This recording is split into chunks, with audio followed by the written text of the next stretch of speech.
Hi, and welcome to a new episode of Foodocracy for Her. I'm Kalyan Karmakar, and Foodocracy for Her is where I speak to women who are doing astonishingly inspiring work in the world of food and beverages, largely in India. And today, my guest is Nicole Mody, who is joining me from Mumbai, but another part of the town. So Hi, great to see you, Kalyan. Nicole. Hi, So, great to be here. Thanks so much for having me. absolute pleasure. We haven't met in a while, but Nicole and I have often met at different events, circuits. Then she hosted the Kalagara Festival where my book was launched. Yes. But but during the lockdown, we've been having lots of bakes from her because she's also become a home chef.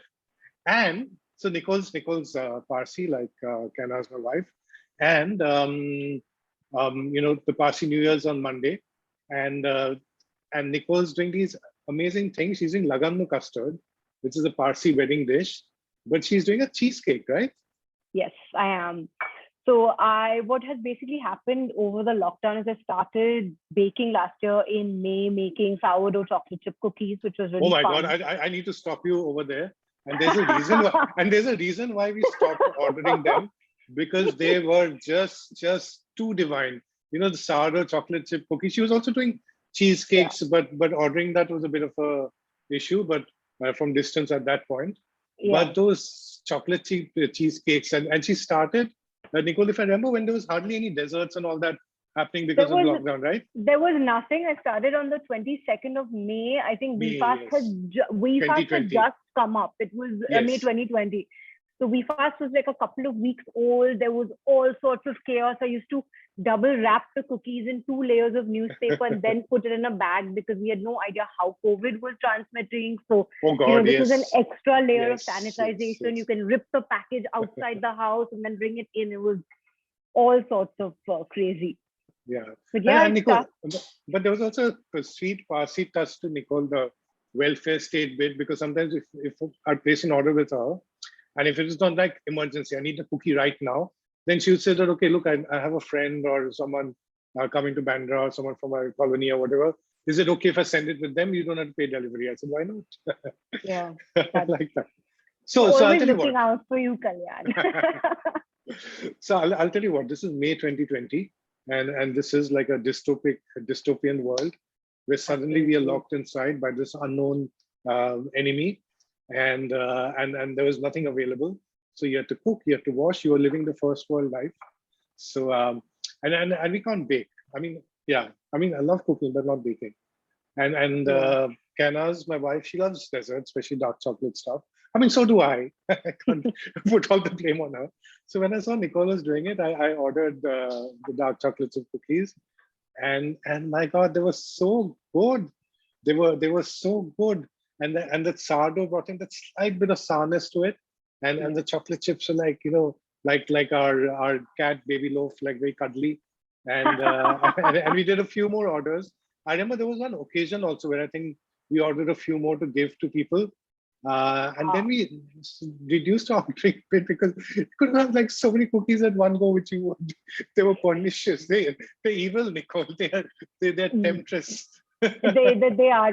Quite frankly, I don't disagree with you. They're evil. Yeah, I you also shouldn't. don't You keep you them in. you can't be not vain about something like this. I don't keep them in the. I don't keep them in the house. So if I'm making a batch and I have two extra, I'll send it out immediately. I can't keep them in the house because I will just eat them. Yeah, The most dangerous part was the first time I made them, I ate more of the cookie dough than I actually baked. yeah. But yeah, I mean, I've moved on. It's not just cookies anymore. I do the Of cookies very course. infrequently. I've sort of progressed now into cheesecake and other different kinds of cake, and I think I'm sort of finding my niche in the cheesecake space. And I my remember my you were earlier facing problems with deliveries of cheesecake, right? You were saying that you had yeah, to come and pick it up and all of that in the early days. So that's been sorted. yeah. So yes, it has been sorted. I found a delivery person that delivers by car. I'm pretty upfront with Okay. the customer saying, look, it's $250 flat charge for delivery from Hmm. anywhere from Colaba to like Bandra. So as long as people are okay with that, it's fine. But And Bandra, by the way, is extreme suburb for a South Bombay Parsi, and no, I no, can I can identify with her. I go dancing in Andheri. It's really not. Or she's a salsa dancer. In case you're wondering, why does she go dancing in Andheri? I mean, the first second person to do that after Mr. Bachchan, who in Shahenshah with Andheri Raaton Mein, all of that. So there was Mr. Bachchan and then Nicole Mody. I like that. I'm okay with that. The Shahenshah had released in '86, and I was in school then, and I'd gone to buy tickets and tried first show in Calcutta. And the biggest excitement was that the police had come with lathis to charge us. So it's not like you can go to a Book My Show app and then, book a ticket and go to an Inox of your choice. I was quite young then, but yeah. Okay, we'll come back to Nicole and away from Shahenshah. Yes. Okay, so you're talking about a cheesecake journey. Yeah, so the cheesecakes, it started with a friend of mine was pregnant and she was like, Cole, I'm dying for cheesecake. Can you please send me one? And again, this was prime lockdown. I had no way to get out of the house. I said, okay, Bean, I'm going to make you a lemon cheesecake because she really wanted lemon. I put it in this steel box, then I put it in plastic, then I put it in a carton, then I padded it with clothes and I sent it, praying that the cheesecake would land up fine. And it was okay. And she loved it. She loved it so much. And then I posted it online. Someone else said, can I get a cheesecake? Can I get a cheesecake? And it that's how it was born. And I like my cheesecake, I have to say. So I frequently say that I don't like eating dessert out in restaurants because I can usually make the dessert better than most places can. So this is really me putting my money where my mouth is, where I'm saying that I eat my own cheesecake. So. No, I can identify with you. I have a similar point of view on Chinese food, except Link's Pavilion. I would rather make my simple Hakka noodles or air fryer chicken wings than have the stuff which is dished out. And tell me the Lagane Custard. So first of all, Nicole, you want to tell people about Lagane Custards or should I?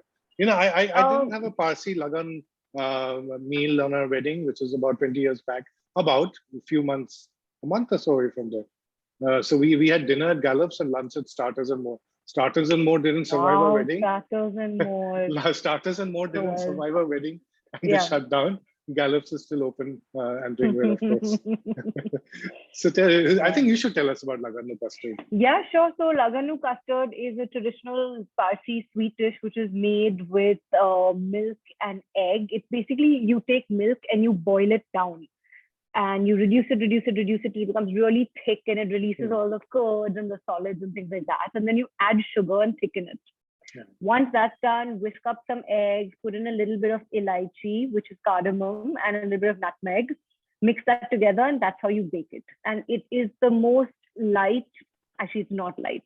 The reduction of, I feel it's light, but reducing the milk makes it really heavy. You can't really have more than a big portion like that. But it's lovely. But I agree, it's not overwhelming. It's not like a syrupy mithai where you can. And it's not overwhelmingly sweet either. So it's actually served in between. When you're at a Parsi wedding, when you're sitting at the wedding part, it's not served at the end of the meal. It's served in between. It's actually served to. I'm pretty sure I eat it. I have not been to too many lagans. I've not been to too many lagans where the custard was served. Most of the ones I've been to are largely ice cream and kulfi. So, and it's been so long. As someone needs to get married and invite me. Not even allowed nowadays. But I didn't know that they discussed. But you're saying that in between the khana or like after, like for example, in a Bengali wedding, the mishti doi, and I believe you guys also have mitu dahi, is, you finish all the eating and like how you go to a fancy restaurant and they say, sir, palate cleanser. Like an apple. So in Bengali weddings, sit down, this thing, mishti doi. So basically, you finish all of the stuff. So there'll be chutney, which is like sweet and sour, mishti doi, and then mithai. The mishti. And so is it like that? Or you're saying there could be some food after that? So I think, and to the best of my knowledge, they serve the Lagane Custard and then they serve the palau dal first. So the rice and dal, I think, comes after. And then after that, they'll come and say kulfi, ice cream, ye wo. But the Lagane Custard is served in between. It is like a palate cleanser, like an amuse bouche, if we wanted to be very fancy about it. Yes. Why shouldn't we? Hey, by the way, I know that, we're talking of fancy and all that, unrelated, but I know that you're a big Bombay Canteen fan because when you were in the jury together for Epicurean Guild, I was gunning for them, yes. You were on the video and we were supporting you. So I must say that in the last 7 days, after a long break, because I've not been to the canteen since the pandemic, but Yeah. our maid's been bunking, so I've been using the opportunity to order it. So just before this interview, I ordered that bone marrow and back rib Lucknowi biryani, and it was not Nice. only fabulous, there was aloo in it. And the thing is, people say the Calcutta biryani is aloo, but it's not a character artist. Like it has to be Yeah. cooked and it's soaked in the masala. Not like the aloo say in a Lucky or a Nurani, which is just there for the sake of it. And the We'll just only toss other it on. person, Yeah. the only other people who understand that are Other the Parsi buyers. caterers. The Yeah. palau dal, especially Yeah. of Tanaz Goriwala, who I Yeah. interviewed last year. So her aloo, the palau aloo soaks in and I saw that in the Bombay Canteen thing. So one was that, and a couple of days before that, I ordered the buff pastrami sandwich, and Oh, it's so that is tender. fantastic. I you had that. I see, ordered it. you've obviously tried that.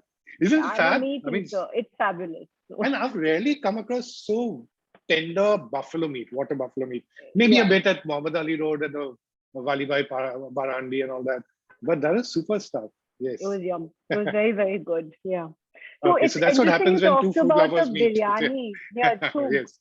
I wrote a recipe book a couple of years ago I was going called, to come to that. So you give yeah, me a segue to it. So I'm going to move away yeah, from custard then. So while Nicole became a sort of home baker, and we because a friend of hers was pregnant and wanted khatta and the cheesecake, not just achar. yeah. So it started. But Nicole, I think a year or so before that, also wrote a cookbook. So Nicole, you want to tell us a bit about your childhood food experiences and what this book means to you? Sure, sure. So being a Parsi, we have pretty much grown up thinking about food. It's not Yes. Every holiday was planned thinking, okay, if we're going to London, we should eat at Chicago Rib Shack, should eat oysters, we should eat mussels, we should do this, we should do that. If you're going to Singapore, hey, my friend said there's a great T-bone steak you get at X. It's all beef, basically. It's all meat, it's all potato, it's all fried. So luckily, not too many people watch this, so I think we'll save. But yeah, okay. But we've basically We'll grown up loving. beef you out. Beef you out. We'll beef me out, sure. But we've grown up loving food and eating food. And my mom is an amazing cook. My grandmom was an amazing cook. My brother is a chef. So my dad likes to tinker. Oh yeah, your brother was at Trescent, right? Yes, my brother is at Dresden. Yeah. That's we met him once over there.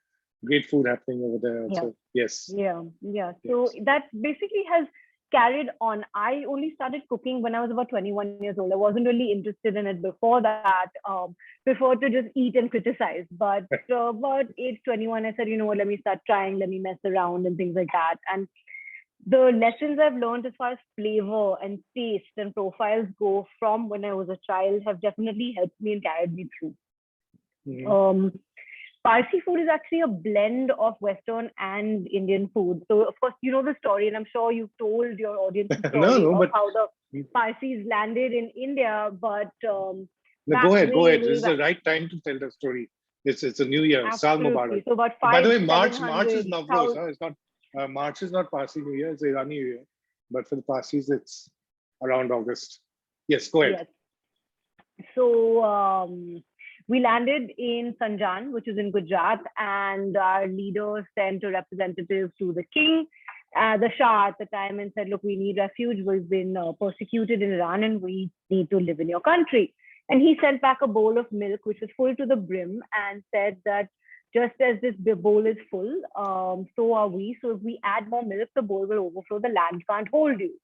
The very clever, wise leader added a huge spoonful of sugar, mixed it in the milk, it dissolved, it did not overflow, and sent it back and said, just as the milk has as the sugar has sweetened the milk, so shall we sweeten your civilization.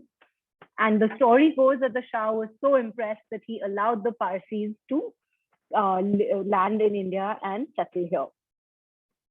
This is in the 1600s or something, right? I don't know. It goes back, people say 1500, 1600, 1400. It could be, we don't really know for sure. No, actually, once I was asking Purush about it, Dr. Purush Dalal, and even he said that the exact date is a bit of a it's quite question. But I love the story. I don't remember whether I first read it in the Jimmy Boy restaurant menu or a Parsi cookbook, which I was flipping across in the Oxford bookstore in Calcutta. but I was like, held in a spell by that Yeah. story. But talking of Parsi food, and then we'll again come back to your book because it's not just about dhansak and patiyas and stuff like that. Yeah. So Yeah. once I'd made during the lockdown, I made like a very see, during the lockdown in the beginning, we weren't getting anything like imported, right? We were back to Amul, Britannia, and Absolutely. and the Absolutely. Yeah. Yeah. Wakefield corn flour and all that. So one day I made for Kainas like that white sauce, cheesy sort of thing with corn flour and Amul butter and Britannia cheese and maybe some chicken sausages and all that. Yeah. The sort of thing which we used to have in the early days of our marriage. Still, we got sophisticated, and pasta shouldn't be doused in sauce, and we understood the difference between an aged Parmesan and a mature English cheddar and all of that. And Yeah. then I wrote over there saying that I made a very traditional Parsi dish today, which is a cheesy pasta. And Kaina said that okay, it's a very subtle joke because people won't get it. So Nicole, can you explain to people why that's a Parsi dish so that I don't have to explain it to people? So it's actually covered at length in one of the chapters in my book, but basically Go the ahead. idea of Mention your book's name. How will you sell it? Or is it out of print? This Yes. is my book. This my is my copy is book. also there, by the way, on our near our table. So Thank you. who's Mrs. Narialwala? So the book is called From the Table of Mary Narialwala. Mary Narialwala is my godfather's mom. She was a fantastic cook. And the reason this book came about was that he came up to me and said, Nix, I want you to write this book. You've done a great job with your first one. So can you please put mom's recipes together?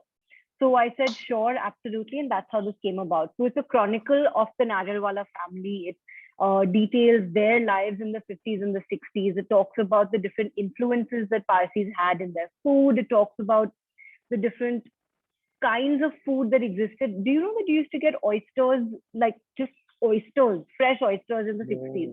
No. And you used to just I know the Shimpli oyster which you get, which is in the Malwani restaurants, which are those really tiny ones, which you have to cook. But we used to get the kind of produce you got back then versus now. It's just so depressingly different, I have to say.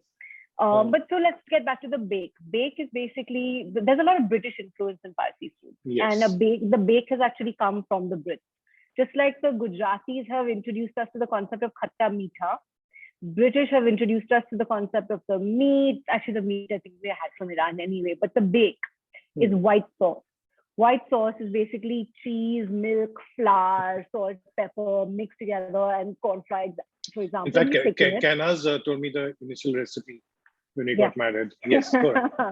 And you can put anything you want in it. You can put chicken, you can put corn, you can put cauliflower, sausages, pasta, and then you cover it with cheese and you bake it. And it's this, I don't like white sauce very much. My husband and his family love it. So I sit with this long suffering expression on my face every time they eat it because I'm not a fan. I think Roxanne doesn't like it either, right? Your cousin? No, which is why we're related. But yeah, so the reason bakes became very popular in the 50s and 60s as well was because there was a lot of shortage as far as ingredients were concerned because of the wars. And the idea, bake is a very cheap thing to make, right? It was milk, it was flour, and it was a little bit of butter. And it thickened, and it became volume. So you could take, say, 2 pieces of chicken, shred them up and make it a big enough dish for your family to eat. Yes. Or even a can of corn, because you could stretch it that way. Never didn't strike me.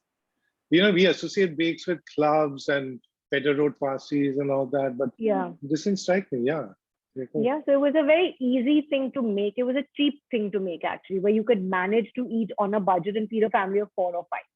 Because meat was not available properly. You get this much chicken, so you put it in. That's basically what the origins of the bake, I would say, is in Parsi. So see, I mean, it's not just dhansak and patrani machi. I mean, a good bake is very, very Parsi. You know what? I lived in Iran when I was 5 to 6 years old. We went there in 78 when the revolution, and we left and came to India, and we were in England before that. And now that you say it, I remember there was my 5th birthday, which is before the revolution. So my class teacher and a lot of people were invited home, and I still remember this picture of in our album, which to me now looks a bit like maybe, a Russian salad sort of thing, the mayonnaise sort of stuff. And I'm talking of like, the 70s and Iran Yeah. and before the revolution. So they're very, very similar that way, right? And it's quite interesting. I love that look of glee, even though you say you don't like bake when you spoke about cheese, because I could almost imagine my mom-in-law Parvin's face. And then I was saying this funny story.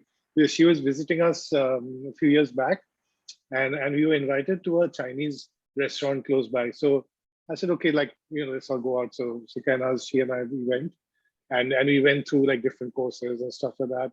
It was, okay. So one was making polite noises and stuff, and sorry, yeah. So she was making polite noises. We were making polite noises and all that, and then at the end of it, I said, "So, mommy, how was the food?" It's a Chinese restaurant. Huh? So she said, "It was all good, but no cheesy dish." Yeah, we like the cheese. Yes, cheese is a Yeah. must. No, Nicole, you spoke So about the white sauce, yeah, go ahead. Yes, the white sauce actually, so RTI and all the different yes. bakeries actually, so the Kayanis, RTI, Do you remember Cafe Do you ID. remember Bay Bite in Marine Drive? Had you ever come across it? Yes, yes, Yeah, they're yes. run by the same people, couple who owns Churchill and Churchill. Yeah, Mocambo, we used to Polly and go there. We used to go there Polly all and the time. Golly. No, not Golly. I don't know the name. Polly and something. I Yeah. do know that they had a Bailey's Irish cream cheesecake that was to Oh, yeah, die yeah, for, and we used to go and eat it a in fact, lot. Churchill was a cheesecake. I Yeah, mean, I was introduced to cheesecakes at Churchill. they were. Yeah, And there at was a Fridge. steak and egg sandwich. Superb. We used All to their go for the steaks were actually prawn great. Newburg and sausages, Yes. firecracker sauce. Yeah. What were Yeah, you so I was talking telling you about? the white sauce. Yes, So what yes. we've also done is, like you said, the Russian. Did you get Russian patties? Yeah. Russian patties is a vegetarian version of the white sauce with a little bit of carrots, green peas, French beans put together in a puff pastry and baked. Yes, And we do that with chicken as well. yes. Chicken white sauce puff. It's too good. And you get them at RTI. I think you get them at Candies as well. You get them all Yeah, over Bombay. yeah. So, I had once spoken to the lady who runs American Express Bakery, as in her Yeah. husband and Mrs. Carvalho, the Goan lady. Yeah. And she was once explaining to me, I don't know whether you know this or not, maybe you do, that the puff, the what in Mumbai we call puff, in Calcutta the patties, was a British influenced thing. But the only difference was that in the chicken puff, it was always the bechamel sauce, so which is chicken with a bit of white sauce. The white sauce. While the mutton, if you notice, and even in Calcutta, here, everywhere, it's got a bit of masala, like, so the Goans put the spicing and stuff like that. Yeah. So she said that that's because it's the mutton puff is referred to as the curry puff, and the mutton would always have that Indian flavor in it. And she said that in fact, I remember once having a spat with Kainaz's mom, not my mom-in-law, the Kainaz Mesman, who owns Theo Brahma. Theo Brahma, yeah. So I'd written on my blog that the chicken patties didn't have that much flavor. So then she wrote in explaining why. So she said that it's meant to be white sauce and stuff like that. Of course, over the years, got to know them. Interviewed Kainaz for the series. Lovely, inspiring woman. Okay, listen, you are very bad at selling your stuff. So let me. She just made a very... don't like that. So first of all, I have to get her to show her book. Now she made a passing reference to another book which I have as well, which is a book which she did around the Kalagoda area. Now Nicole, for quite a few years, has been involved with the Kalagoda festival, and I think she curates the entire food section of it. And I remember the year the Traveling Belly was launched, she was quite kind enough to give me space for a launch over there, and Kurush, Kunal Vijayakar, and Vikram Doctor were there for the launch. Yeah. And of course, it was very well run, so that, to a clockwork and everything. But tell me a bit about your association with the Kalagoda festival and the food bit of it. And, so I've been part of the Kalagoda festival from 2009 in different roles. I was a music curator, I was a volunteer, I did hospitality, I changed the website, I created social media. And in 2012, we decided that there is no food section, and food had become a really big thing back then. So we decided to start holding food workshops. We found a venue which was a place called Five All Day, which is in the Apollo Hotel, which I think is now Bar Stock Exchange. Okay. It went So through near various links, styles. very Yeah, near near links. links, The right same next to gully, right? links. Yeah. Yeah, and we had a couple of great chefs actually in the first year. Rahul Akirkar, Nikhil Chib, Alex Sanchez, Pooja Dhingra. Pooja has been amazing. I think she's been part of Kalagoda every single year, as have the Yes. Woodside boys doing something or the other and demoing something or the other. It's just been fantastic. Yeah. And so I've been curating it since 2012. Roxanne, my cousin, who's the tiny taster, came on board maybe 3 years after that. And we've been co-curating since. Last year was the first year that we have not done anything for the festival.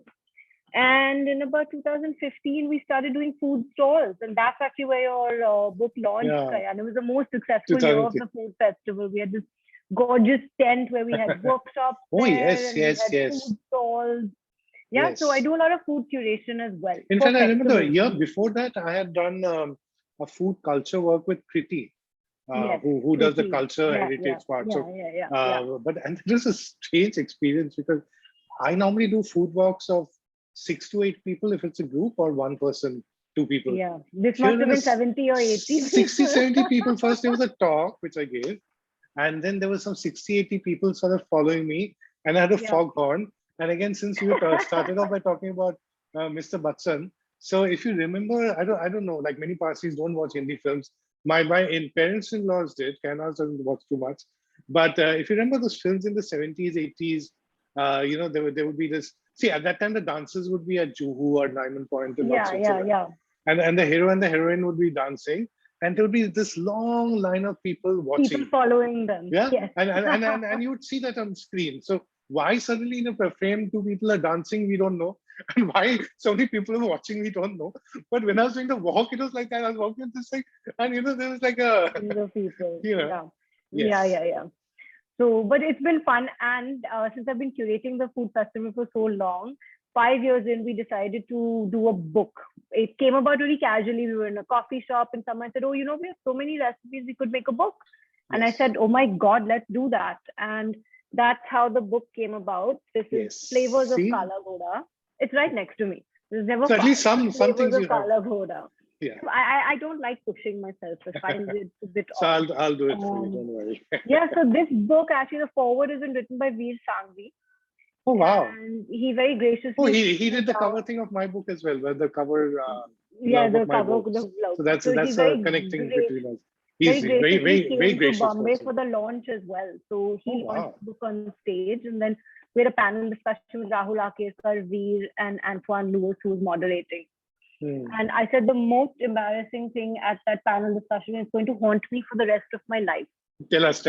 So Antoine asked everyone, you've done all the research, very serious, he's lovely, very, very serious, and Yeah, Antoine takes his stuff very seriously, yes. Absolutely. And he asked everyone, he said, what is your favorite comfort food? Yes. And now my actual answer is prawn curry rice. But I don't know why. So Rahul Akirkar said chaat. Veer Sangvi said any sort of chaat. And I, instead of saying prawn curry rice, said Domino's pizza. Oh. And there was a pause. There was a pause where the entire audience went, and these two men turned and looked at me like this, and I then realized what I had said, and I had to carry on with it.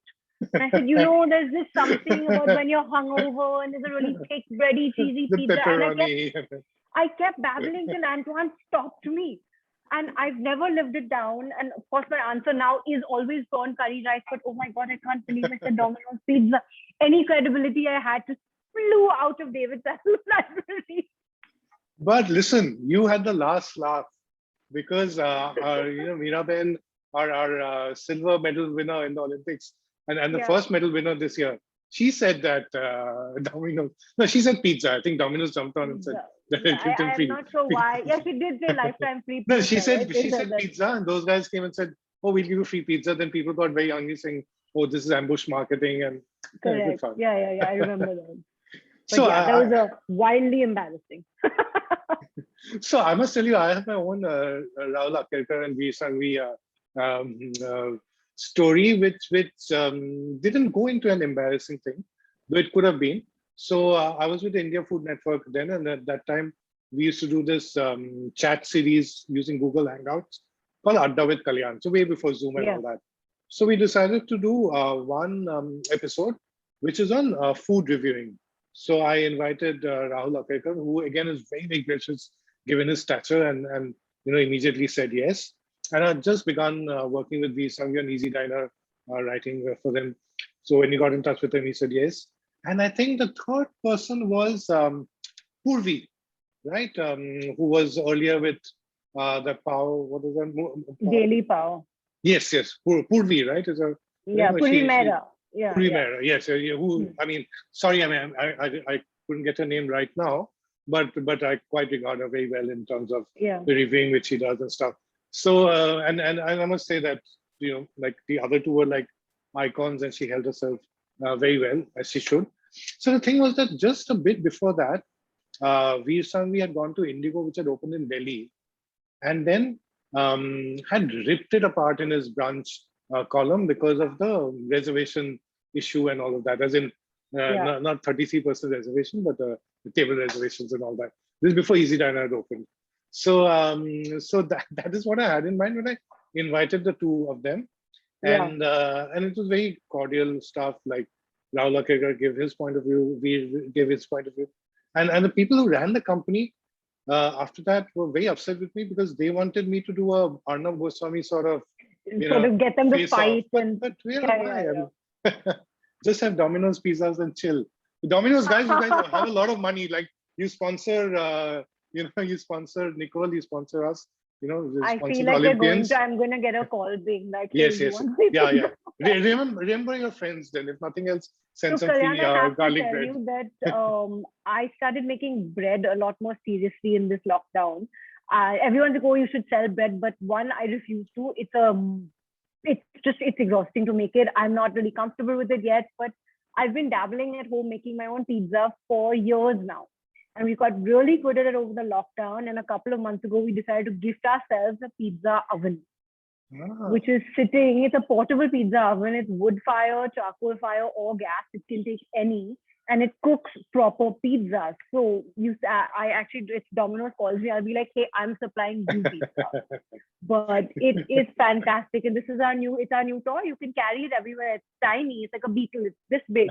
And it makes 12-inch pizza. That's a good size. 12 inches. It's a great quite size. Standard, if we're able to roll it out that time. So our rolling was not great. I mean, the dough goes like this, all over the place. But yeah, it's really fun.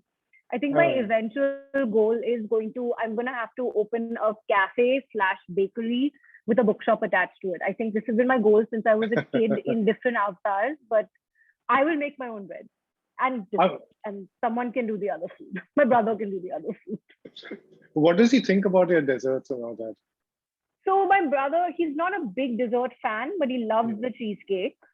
My niece is obsessed with my cookies. I think anyone who's tried them out. Yeah, and it's his birthday on Saturday, and he wants a very sweet milk chocolate cake. So in the middle of making 47 cheesecakes or 48 cheesecakes for Monday's orders, for the weekend's orders, I'll be putting some time aside to make a very sweet milk chocolate cake for the boy. And are you making about 100 plus Lagane Custard cheesecakes, right? You said because someone's done a big order of smaller sized ones. So let me tell you about the cheesecake itself. The idea came about because I said, I've been doing lemon cheesecake and raspberry cheesecake, and I do a brie version as well, which is very high end, sort of, you have people over for drinks and stuff, you want to order that. That was a Christmas special, but it does really well, so it's just stayed on the menu. And I said, let me do something Parsi. And then I thought, should I do something with rava? No. Should I do something with save? No. And then I said Lagane Custard because it's similar. There are a lot of similar ingredients, and I experimented. I did a lot of work with it. I spent a couple of weeks trying different combinations. Do I cook the egg? Do I not cook the egg? Do I boil the milk? Do I not put the milk? Do I do just cream cheese? All sorts of versions. I'm thoroughly sick of it. If I never see Lagane Custard again in my life, it will be fine with me. Oh my God, the smell of boiling. So milk is my biggest phobia. The Oh, smell of really? boiling milk I know freaks what you me mean. out. So talking about malai makes me like get Yeah, very the creeped out. hard milk fat, yeah. Yeah. And So the skin. when I moved into this house, when I moved into my husband's house, they used to get packet milk and it had to be boiled every day. And That old mother dairy sort of stuff. I put a Yes. stop to it within weeks. I said, look, I'm sorry, I can't breathe. I'll have to go back home. So I put a stop to it. I know the Tetra Pak is not as good. I don't care. I don't like the smell of milk. So this has been mad because we had to boil like 40 and 50 liters of milk. So going with these Amitabh Bachchan jokes, I can imagine your husband whom we met at Sassy Spoon and Yeah. other places, carrying these Amul or whatever Nestle Tetra Packs and singing Maike Mancha. I actually in the school had bought a cassette, which is best of Amitabh Bachchan, and it had that song, Really? Maike Mancha. I think in his My own favorite. voice. So I apparently met Amitabh Bachchan when I was 4 or 5 years old. He was shooting in the building next in Safara College, which is next to where I used to live. And we were allowed to go and he met all the children. And I think he was shooting Hum. Okay. So I was much told more. this later when I was grown up. So Hum is my favorite movie. And this, Yeah. so because I'm like, hey, I met you when you were shooting that. It was my favorite Yes. movie for a long time. What's your favorite moment in Hum? Jumma Jumma. Yeah, I but love think this song. I just love this song. I do that. I love it as well. But Yeah. so I have one of this thing of my elder cat Baby Loaf drinking water and then looking up. So where he does the chuma chuma thing in the background. But I Yeah. think for a lot of boys in my generation, it was that bit in the second half where like, he sort of takes off his glasses and shakes his head and like Yeah. suddenly like he's back to his. I've been very musical from the time I was a kid. So for me, it's always been the song. So you're also into salsa sort of thing, right? And we're not talking Yeah. about food over here. Tell us a bit about that. And don't tell me you make salsa as well. Apart No, from I that. don't make salsa. I don't like onions. I don't like raw onion. I'm a very bad Okay. Parsi. So no kachumbar with your dhansak. No, I have only. Are very you also a recently- dhansak hating person like Roxanne who loves cooking it but is not fond of eating it? Yes. So last year कुछ नहीं होगा during ये the दोनों तो.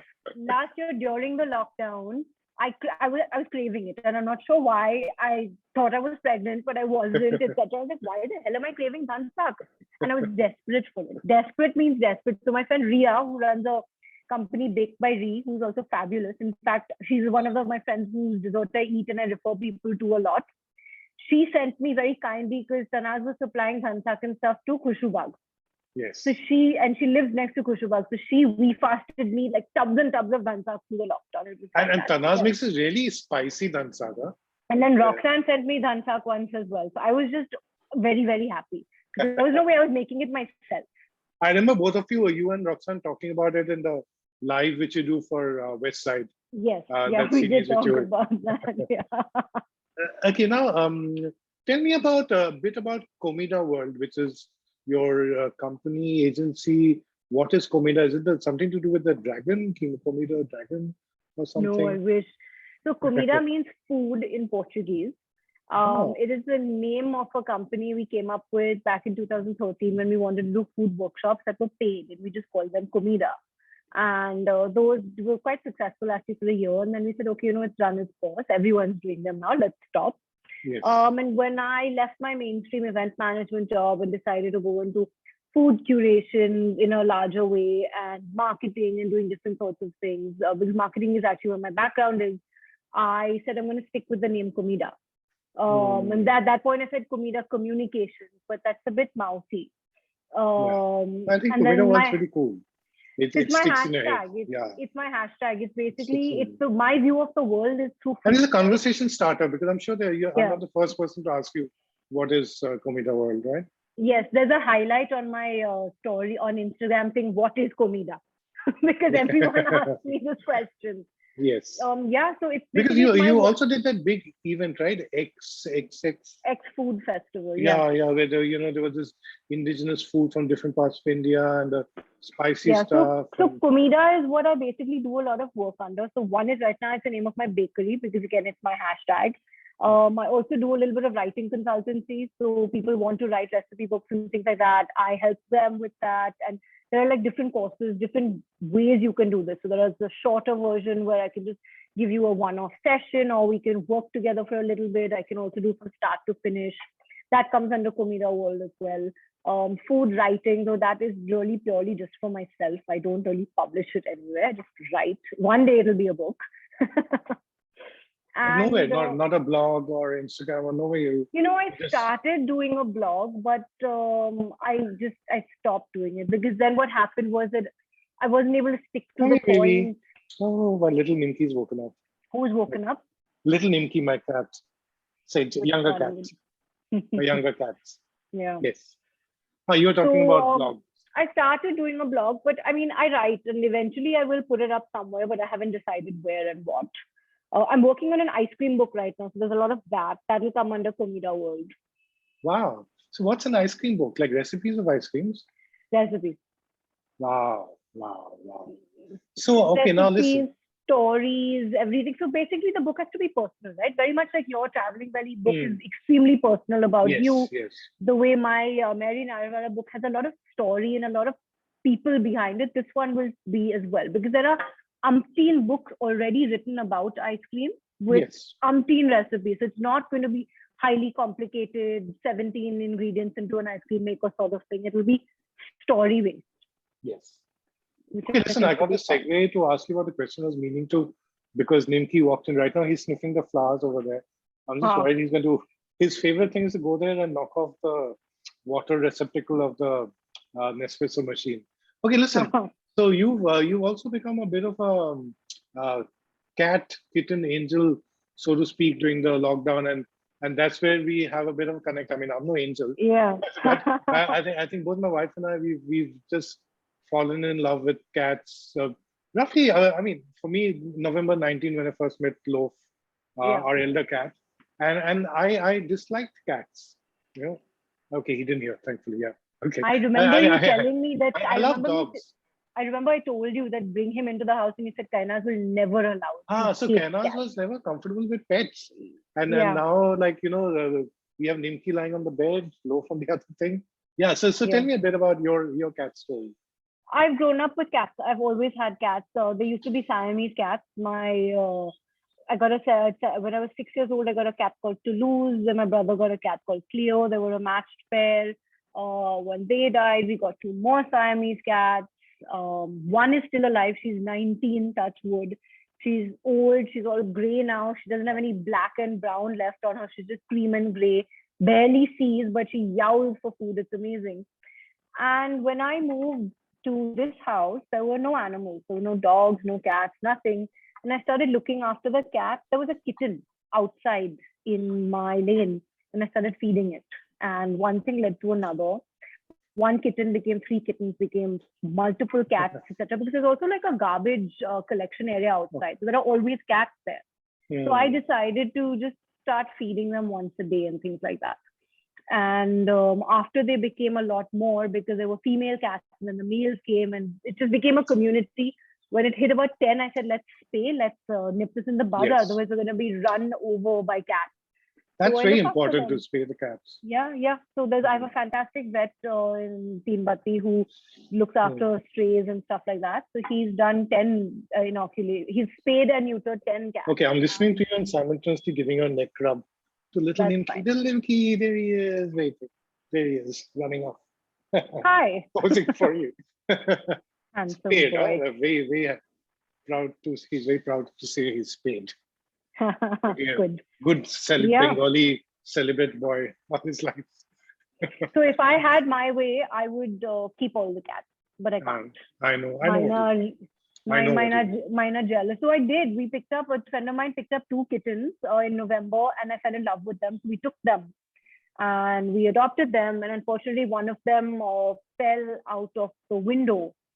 And we live on the 4th floor, but there's a basement and stuff. So it was 6 floors, and she didn't make it, but we promptly netted the windows after that. So did we. I mean, first few weeks we had my other cats have never needed nets, which is shocking. You never know. Yeah. Because so now nets it is there, right?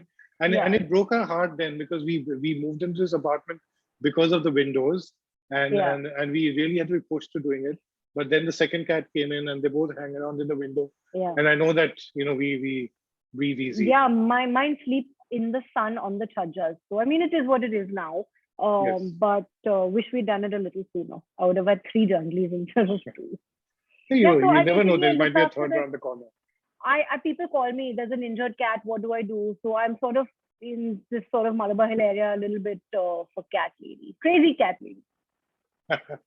But yeah, this crazy cat lady, this image needs a bit of a change, because you might find me.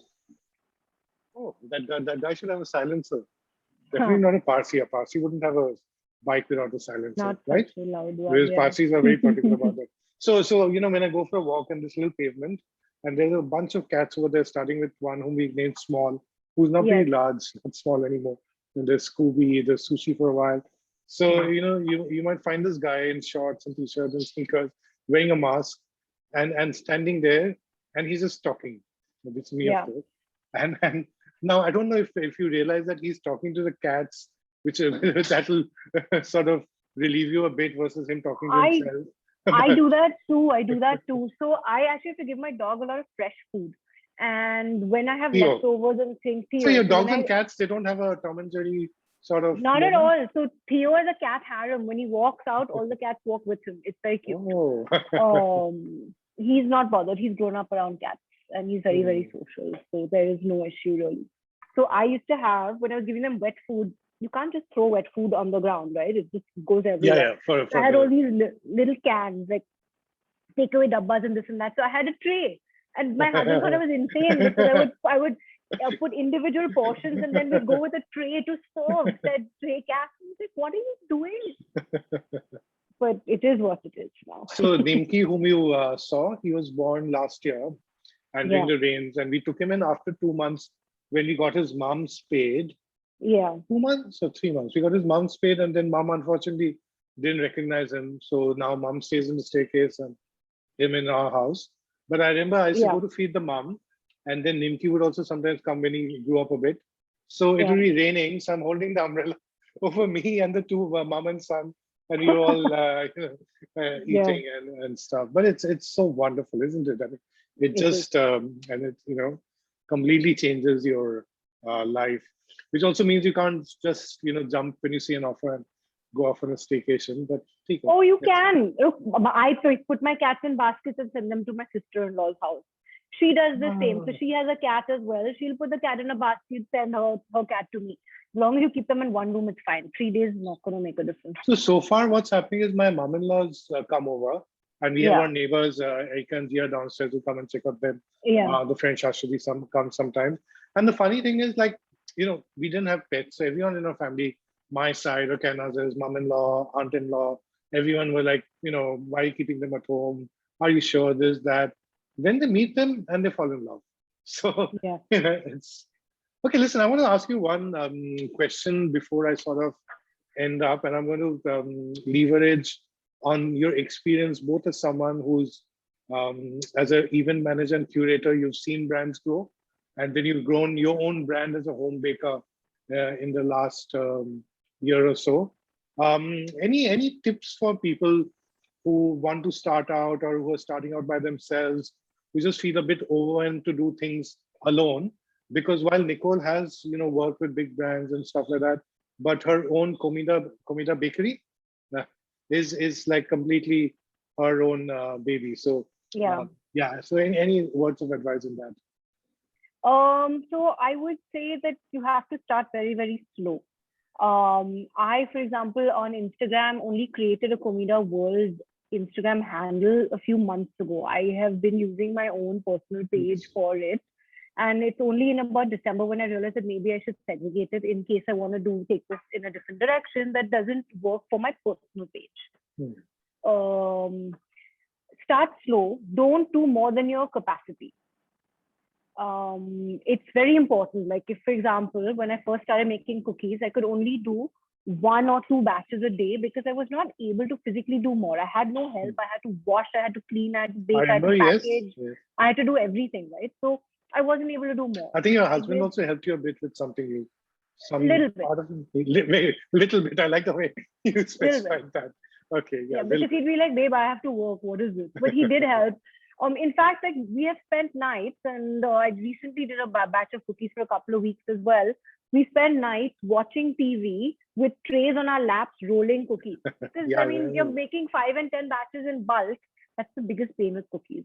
So basically, don't do more than you can when you're first starting out, because it's very easy to get overwhelmed. I would also say don't spend too much money. That's a very important one. Spend a little bit of money. So if you want to start baking or something, invest in a little bit. There are enough places. Amazon is not as cheap as you would think. Go to like a Crawford Market or these wholesale guys and get some baking stuff if you need it. Even if you're just a regular home chef, don't spend too much money in the beginning. See if you're comfortable, see if you're happy. After a little while, after a month and a half, then you can put in a little more money. Don't make yourself broke in the beginning, I would say. It's very important. And your network is your biggest friend. Your family is your biggest friend. You need to sit on their heads and make them push the word out. Because I would say Instagram and Facebook advertising and things is something that will come much, much later. And quite frankly, it's not worked for me. I've tried boosting posts and things like that on my own. Yeah. What happens is that I get lots of dirty PMs saying, hi, baby, how are you? I get lots of follow for follow, like for like, all sorts of weird comments, which I then have to start deleting and blocking. Don't bother advertising on Facebook and Instagram. You, Kalyan, are a prime example of this, right? Your organic growth is amazing. It's only been organic. It's just an inspirational story. Thank you. No, and I completely agree with you, because there was a time a few years back when I boosted, but it really didn't make a difference. And there were 1 or 2 posts of mine in the past few months on Facebook, which went viral for some reason. Yeah. And I mean, I don't know if it's viral in a Ranveer Rar, Sanjot sort of scale, but it was in my sort of thing. And then I'm looking at the comments, and then I was like, oh God, like normally I get like comments which you can answer, and then this is like, no, this is like, sometimes we put Tara Deshpande's page also, like she's got many followers, and some of the comments are like, some of them are really very weird. It's absolutely, but I think it was beautifully put. And just so that, like, since you won't do it, let me try to see if we can get some use out of this. Okay, so first of all, guys, Nicole primarily does it in Mumbai, right? Right now, do you ship anything outside? Have you ever shipped cookies or something? I have. So I've sent cookies and chocolate cake to Bangalore. Obviously, the person ordering needs to pay for the plastic boxes and stuff because they need to be airtight. But it's possible. It's possible. I can't send icing, but I can send you the plain chocolate cake, which is super moist and amazing and things like that. And if you have someone flying, then it's very easy. I do that from Calcutta. So Cookie Jar has this most amazing pepper cheese. As in you call in the Cookie Jar stuff. Yeah, my mom we have some friends who live in Calcutta, and every time they come down, we ask for 2 pepper cheese. And next time I'll say, ask them for some lemon tarts for me. Yeah, cookies are lemon tarts. I just love them. And then only the RTI lemon tarts. Okay, so she does ship it, but more importantly, across Mumbai, and with delivery things, it can be done. So whether you're in Mumbai or you're outside, you can sort of get it delivered to people here. She focuses on cheesecakes, but she also does cake. She does divine cookies, even if not too often these days. Some of it might be rolled while she and her husband are watching television, which makes it even sweeter. Inspired by MasterChef. and so how do people place order with you? One is on your Instagram page, right? Nicole Mody. So Instagram page is Nicole Mody. There's also another Instagram page, which is Comida World _ Facebook. Yeah. So are you listed in anywhere else like Swiggy, Zomato, or anything like that? No. Swiggy, you can't pre-order, right, on Swiggy. Okay, and are you still taking Lagane cheesecake? Okay, then so I'm going to do something slightly different. Well, normally I would have put this up on Friday or Saturday, but I might try to put it up a bit earlier. That's okay. You can put it up whenever you want. Look, if someone messaged me on Sunday night saying I want a cheesecake, I'm able. I have the help right now. I'm able to say yes. Okay, that's sure there'll be extra any which way. I'm just baking. So I'm just baking. So that's a lovely note to sort of end the interview with, because I'm sure that there are many people waiting for Lagane cheesecakes to be baked. So bye, Nicole. Pleasure as Thank you always. so much, talking to Kalyan. you. Take It care. was great. I'm so sorry I didn't see Loaf. Tell him I said hi. Oh, so Loaf is sleeping. Loaf is That's fine. sleeping. Tell him I said hi. I will. In fact, you've And given a lot of advice in the early days of Loaf. Sorry, and you I were saying something? remember that. Thank you for having me, and I'll see you hopefully soon. Absolute pleasure, and happy Oh, Parsi New that's Year. Bella. Can you see Bella? Yeah, they're over there, right by the thing, By the bar. She's yes, eating. yes, Yeah, yes. she's eating. I thought she'd Broccoli. be a lot louder. Yeah. Okay. Okay, take Thanks care. so much. See you. Bye. Bye. Take